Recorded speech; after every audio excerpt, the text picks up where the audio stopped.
Reacting to my first ever appearance on television. Aabot ang 10 piso mong barya. Dito sa pwestong ito, kung saan sa halagang 10 piso, ay kanin ka na, may ulam ka pa. Ready nga. Isa ka Uy, to, stop yan. buong panlaman siya nito. Mukha niya lang Malinis. Ay. At saka, busog ka na. Kaya ka mo dyan, Nandun ka Ay, si Yuan kasi, meron daw matinding pinag-iipunan. Oo. Ang Sana mag-apply na po ngayon sa public school para Ayoko yan, mga iniipon ko. scholar sa isang private school si Yuan. Wala internet. Kumuha siya ng kursong civil engineering. single lady na hindi mo sila mapag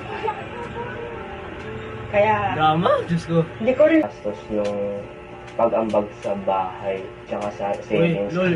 Bigas na Pangako ako. ni Yuan sa sarili, Chicken breast natin is lalagay natin dito upang pakuluin natin siya ng 20 minutes. Food vlogger. at muling Yan, alam niyo na yung recipe, hanggang guys. matuyo at Hindi na manuot ang pwede. timpla, patak na alas 4. Grabe, ang ganda daw siya. Isisetak na ni Ganda Yuan ng ang camera kanyang ko. bentang pastil. Ilan? Dalawa po. Ayun. Kaya gusto kong graduate kasi yung may family dito po sa bahay. Alam mong arte, Wala no? pa po. Diskarte o diploma. Pero para kay Yuan, pwede namang pareho, di ba? Lahat ng diskarte gagawin. Ayos ba, guys?